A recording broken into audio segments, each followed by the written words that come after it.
नमस्कार। आज हम पढ़ेंगे सब मैकेनिकल ऑटोमोबाइल का सब्जेक्ट MA 303। इसमें हम पढ़ेंगे आज एब्नॉर्मल कंबशन, इग्निशन लैग और फैक्टर्स अफेक्टिंग नॉकिंग वगैरह वगैरह। ठीक है। फर्स्ट आता है कि हमारा जो कंबशन मिक्सचर होता है, ठीक है, यानी फ्यूल और एयर का जो मिक्सचर होता है वो कितने प्रकार का होता है। बेसिकली वो दो प्रकार का होता है, हेट्रोजीनियस और होमोजीनियस। हेट्रोजीनियस मतलब असमान वितरण हो मॉलिक्यूल्स का, यानी एयर और फ्यूल का जो मिक्सचर है कहीं पे ज्यादा हो जाए कहीं पे कम हो जाए। ठीक है, जैसा कि हमारे डायग्राम में शो हो रहा है कि जो बैंगनी कलर के जो पार्टिकल्स हैं वो ग्रीन कलर के पार्टिकल्स से, यानी जो बैंगनी कलर के हैं वो सारे एक साइड हो गए और ग्रीन के एक साइड हो गए। दैट मीन्स अनयूनिफॉर्म, यानी एक समान मात्रा में वो आपस में मिक्सअप नहीं हुए हैं। बट दूसरा जो केस है तो वो है हमारा होमोजेनियस मिक्सचर का, जिसके अंदर आप ये देखोगे कि हर एक मॉलिक्यूल के बाद दूसरा मॉलिक्यूल जो है वो डिफरेंट कलर का है। ठीक है, यानी एक के बाद एक, यानी जो समान वितरण है सभी का, सभी मॉलिक्यूल्स का, इसको बोलते हैं होमोजेनियस मिक्सचर। नेक्स्ट आता है कि जो कंबशन होता है हमारे स्पार्क इग्निशन इंजन के अंदर, कि वो कैसे होता है, कि हम उसके लिए कौन सा टाइम डिसाइड करें, कि कौन सा पॉइंट डिसाइड करें, कहाँ पे हमारा स्पार्क आएगा, देन कब प्रेशर राइज होगा, कब डाउन होगा, ये सारी चीजें। तो फर्स्ट हम करते हैं कि स्पार्क जो है वो कि पहले कर दिया जाए स्पार्किंग ऐसा इंजन के अंदर तो क्या होगा, लेट किया जाए तो क्या होगा, और कौन सी जो ऐसी पोजिशन होती है जहाँ पे हमें इस स्पार्क को इग्नाइट करना चाहिए। तो first if the spark occurs too early, यानी अगर स्पार्क बहुत जल्दी हो जाए तब क्या होगा, the combustion takes place before the compression stroke is completed. यानी जो कंप्रेशन स्ट्रोक होता है उससे पहले ही हमारा क्या हो जाएगा, कंबशन हो जाएगा। और अगर ऐसा हो गया तो the pressure develop causes the piston, जो प्रेशर डेवलप होगा वो पिस्टन को ऊपर जाने से रोकेगा, पिस्टन के मूवमेंट को रोकेगा। पिस्टन का मूवमेंट यानी हम जनरेट करना चाहते थे पावर, वो टीडीसी की तरफ जा रही है पिस्टन, उस समय क्या किया कि जो प्रेशर डेवलप हो गया, क्योंकि हमने स्पार्क पहले कर दिया तो प्रेशर डेवलप हो गया, वो प्रेशर उसको ऊपर जाने नहीं देगा और पिस्टन की जो पावर है वो रिड्यूस हो जाएगी। ठीक है, यानी पिस्टन की पावर रिड्यूस हुई तो इंजन की पावर ऑटोमेटिकली रिड्यूस हो जाएगी। यानी अगर स्पार्क हमने ज्यादा जल्दी कर दिया तो हमारी पिस्टन की power due to negative pressure, यानी अपोजिंग प्रेशर के कारण क्या हो जाएगा, हमारी इंजन की पावर रिड्यूस हो जाएगी। अगर दूसरा केस उठाते हैं कि इसका स्पार्क होकर टू लेट, यानी अगर स्पार्क जो है वो लेट हो तो क्या होगा, तो piston would have already completed portion of expansion, यानी कि जो पिस्टन है वो एक्सपेंशन का जो उसका पोर्शन होता है वो उसका कुछ हिस्सा ऑलरेडी कंप्लीट कर चुकी होगी। जिसके कारण क्या होगा, बिफोर द प्रेशर राइज होकर, यानी बिफोर प्रेशर राइज होने से पहले ही क्या हो गया, वो एक्सपेंशन के स्टेज में चला गया। ठीक है, तो करस्पॉन्डिंग अमाउंट ऑफ जो इंजन में पावर है वो लॉस, जो कंप्रेशन हो रहा है वो एक्सपेंशन के टाइम पे हो रहा है, यानी उसका वाल्व खुला हुआ है, तो इससे क्या होगा, फिर उससे भी क्या हो जाएगा, हमारी जो पावर है वो रिड्यूस हो जाएगी। The correct instance for the introduction of the spark is decided by the ignition lag, कि हमें कब स्पार्क स्टार्ट करना है वो हम कब डिसाइड करते हैं, इग्निशन लैग की वजह से करते हैं। तो इग्निशन लैग क्या होता है, हम आगे बढ़ते हैं। तो ये स्टेजेस होती है हमारे कंबशन चेंबर में। ये हमारा जो प्रेशर और थीटा है, यानी क्रैंक एंगल जो है, उन दोनों के बीच में ग्राफ है। बेसिकली ए टू बी जो है वो कंप्रेशन हो रहा है, then B to C combustion होने की वजह से प्रेशर राइज हो रहा है, then C to D expansion हो रहा है और प्रेशर लूज हो रहा है। ठीक है, यानी A to B compression, then combustion, then expansion. Basically हमारे चार ही प्रोसेस होते हैं, सक्शन, कंप्रेशन, एक्सपेंशन और एग्जॉस्ट। ठीक है, तो हम ये मानते हैं कि ये चीजें, यानी 0 से 180 डिग्री हम क्या करते हैं, कंप्रेशन करते हैं, देन बी टू सी, यानी सर्टेन एक यानी क्रैंक का बिना मूवमेंट करवाए हम वहाँ पे, यानी ये मानते हैं कि टॉप डेड सेंटर पे जो हमारी पिस्टन होती है उस समय हम क्या करवा देते हैं, उसका कंबशन करवा देते हैं और देन एक्सपेंशन करवा देते हैं, सी टू सी पोर्शन। ये बेसिकली ये तीनों जो स्टेजेस हैं, यानी फर्स्ट स्टेज हमारी ignition lag, then propagation of flame and then after burning. तो देखिए इग्निशन लैग हम कह किसे रहे हैं, इग्निशन लैग होता क्या है। इग्निशन लैग का मतलब ये है कि जब हम स्पार्क स्टार्ट करते हैं तो स्पार्क के स्टार्ट होने के बाद जो हमारा फ्यूल है वो तुरंत बर्निंग स्टार्ट नहीं कर देता है। स्पार्क की वजह से हीटिंग होती है, हीटिंग होने के बाद जो फ्यूल है वो अपने सेल्फ इग्निशन टेम्परेचर तक आता है और जब वो बर्निंग स्टार्ट खुद करता है फ्यूल, ठीक है, वो पॉइंट यहाँ पे जैसे ग्राफ में शो किया गया है बी से, यानी ए पे स्पार्किंग हुई और बी से फ्यूल खुद बर्न करना स्टार्ट किया, तो ए से बी तक का जो समय लगा उसको हम बोलते हैं इग्निशन लैग। और बेसिकली ऐसा इंजन के अंदर वो हमारी कहाँ होती है, यानी हमारा टॉप डेड सेंटर होता है उससे 20 डिग्री पहले होती है। जैसे हमने लिखा हुआ है A is the point of passage of spark से 20 डिग्री बिफोर सीडी से, यानी टॉप डेड सेंटर से 20 डिग्री पहले ही हम क्या कर देते हैं, स्पार्क को जनरेट कर देते हैं। B is the point at which the beginning of pressure rise can be detected, say 8 degree B, यानी और जो फ्यूल खुद बर्न स्टार्ट कब होता है, जब BDC सॉरी TDC यानी टॉप डेड सेंटर से हम 8 डिग्री पहले हों, ठीक है। Then C is the attainment of peak pressure, C जो है वो मैक्सिमम प्रेशर होता है कंबशन के बाद, हम उस पे पहुंचते हैं। Then AB represent the first stage, BC is second stage and CD is third stage. AB जो है वो हमारा इनिशियल लैग हो गया, BC जो है वो हमारा प्रोपगेशन ऑफ फ्लेम हो गया, यानी फ्यूल बर्न करने के बाद वो कितनी दूर तक फ्लेम किया उसने, ठीक। देन C से D आफ्टर बर्निंग स्टेज है हमारी। ये हमने थोड़ा सा कलरफुल इसको बना के दिखाया है। इग्निशन लैग फर्स्ट है जो हमारी येलो कलर से शो हो रही है, वो A to B, उसका जो हमारा पहले वाला जो ग्राफ था उसके अंदर हमने कंबाइन कर रखी थी, और यहाँ पे थर्ड जो देखोगे आप उसमें भी कलरफुल में, यानी येलो, ग्रीन और ब्लू, ये तीनों जो है वो हमारी स्टेजेस को शो करते हैं।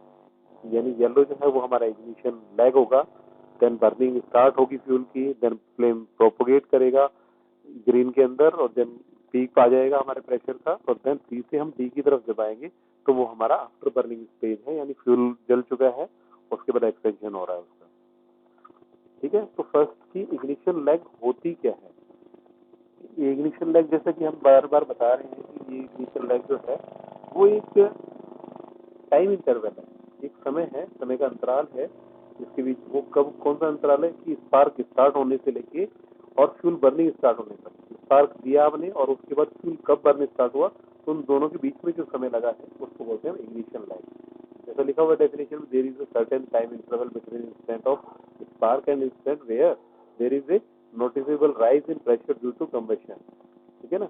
यानी कि वो टाइम इंटरवल स्पार्क से लेके और सर्टेन प्रेशर राइज होने तक जहाँ पे जो कंबशन स्टार्ट हो जाता है उस कंबशन तक, उसको हम क्या बोलते हैं कि ये हमारा इग्निशन लैग है, ठीक है। The ignition lag is the time interval in the process of chemical reaction. ये बेसिकली फ्यूल्स पे डिपेंड करता है, फ्यूल्स की प्रॉपर्टीज पे डिपेंड करता है, ठीक है। जहाँ ये कह रहा है कि जो उसकी जो केमिकल रिएक्शंस होंगी उनके बाद जो मॉलिक्यूल्स हैं वो हीट अप होने लग जाते हैं और खुद सेल्फ इग्निशन टेम्परेचर तक जाते हैं, जिसके कारण वो क्या करते हैं, खुद इग्नाइट होते हैं, इग्नाइट मतलब खुद जलने लग जाते हैं और सेल्फ प्रोपोगेट, और खुद ही प्रोपोगेट करने लग जाते हैं और फ्लेम प्रोपोगेट करने लग जाता है उसके अंदर, ठीक है। तो यानी इग्निशन लैग क्या है हमारा, इग्निशन लैग एक समय है जो हम स्पार्क से लेके और फ्यूल के बर्निंग स्टार्ट होने के बीच में यूज कर रहे हैं, ठीक है। कि इग्निशन लैग जो है वो माइक्रो सेकंड का क्वेश्चन कई बार पूछ लिया जाता है कि इग्निशन लैग जो है वो कितने माइक्रो सेकंड या कितने सेकंड का होता है, तो 2 माइक्रो सेकंड के नियरली होता है, थोड़ा बहुत ऊपर नीचे, ठीक है।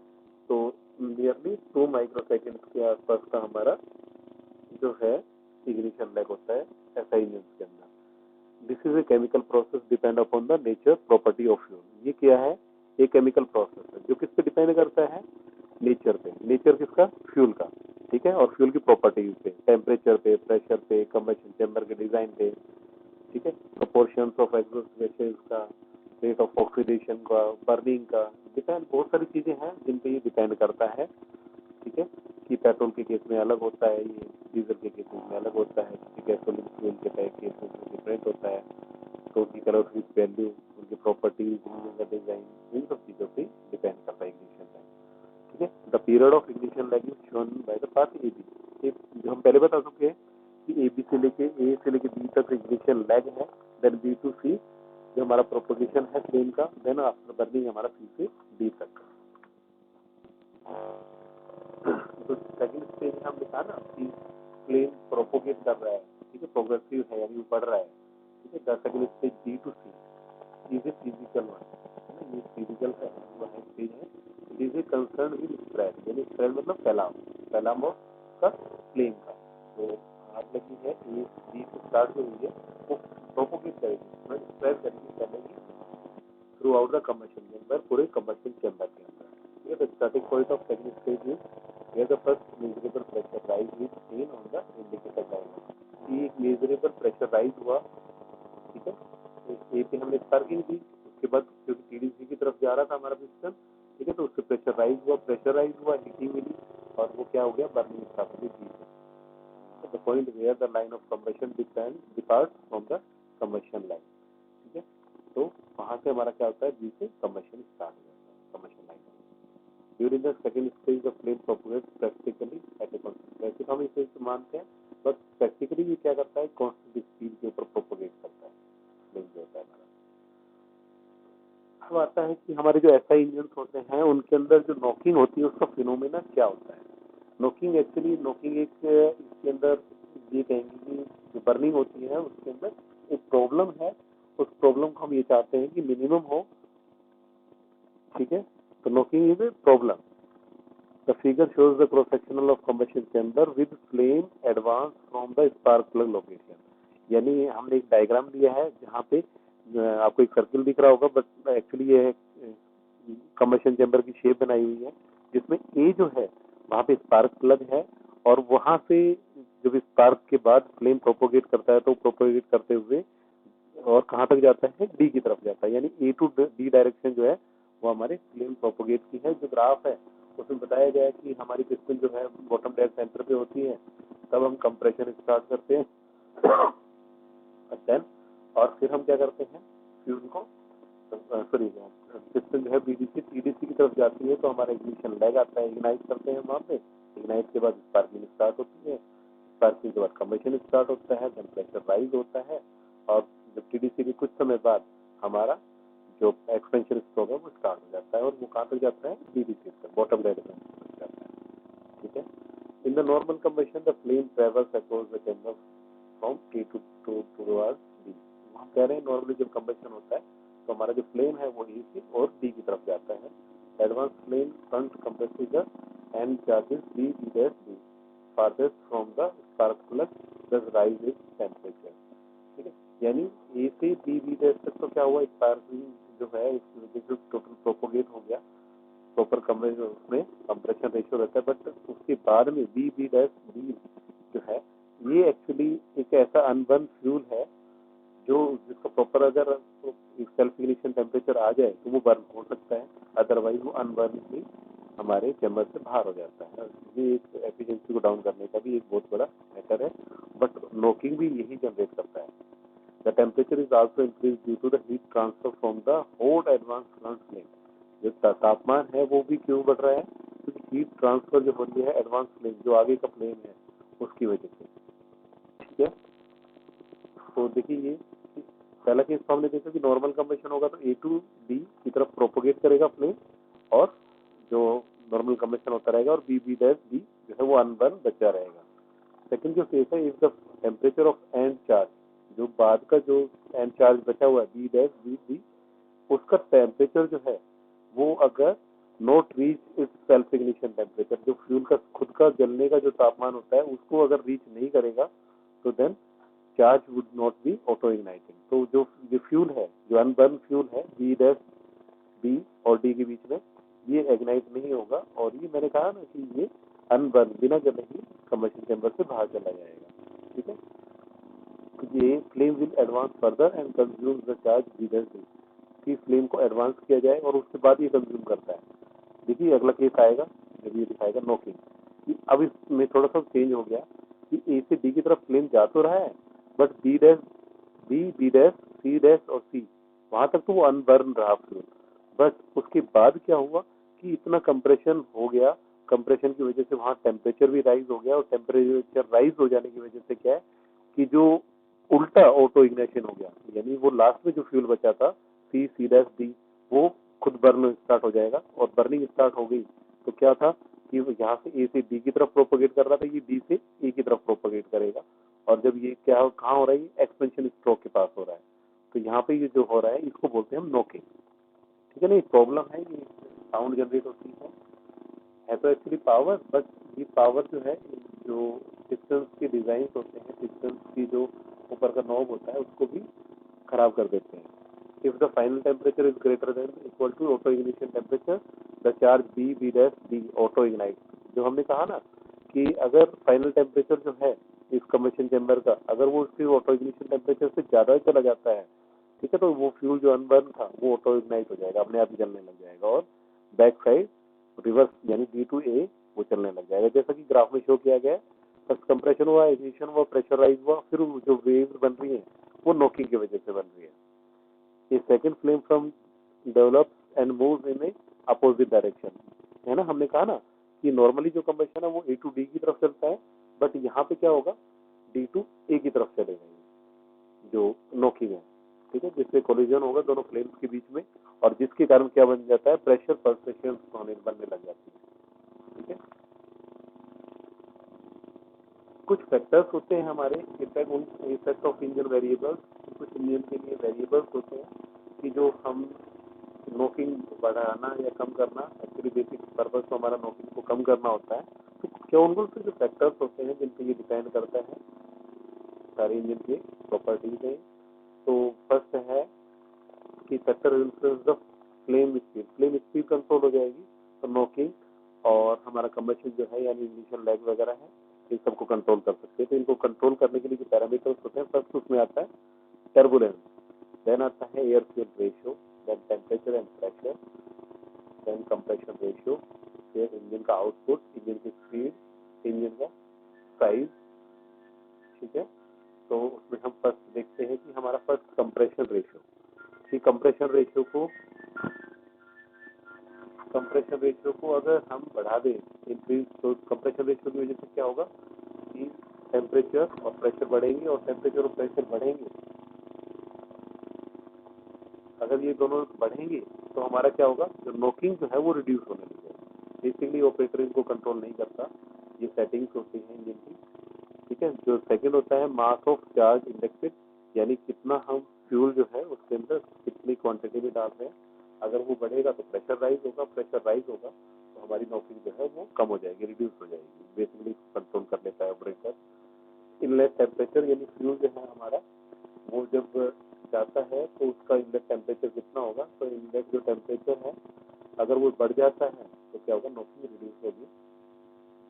उसके बाद आता है कि चैम्बर वाल, यानी पूरा जो हमारा कम्बशन चैम्बर है उसके बाद का अगर टेम्परेचर राइज हो जाए, ठीक है, तो इन टेम्परेचर इंक्रीज होगा तो नोकिंग रिड्यूस होगी, और टेम्परेचर डिक्रीज होगा तो नोकिंग इंक्रीज होगी. ठीक है, फिफ्थ है हमारा स्पार्क एडवांस. स्पार्क को कुछ एडवांस कर दिया जाए, कुछ बढ़ा दिया जाए.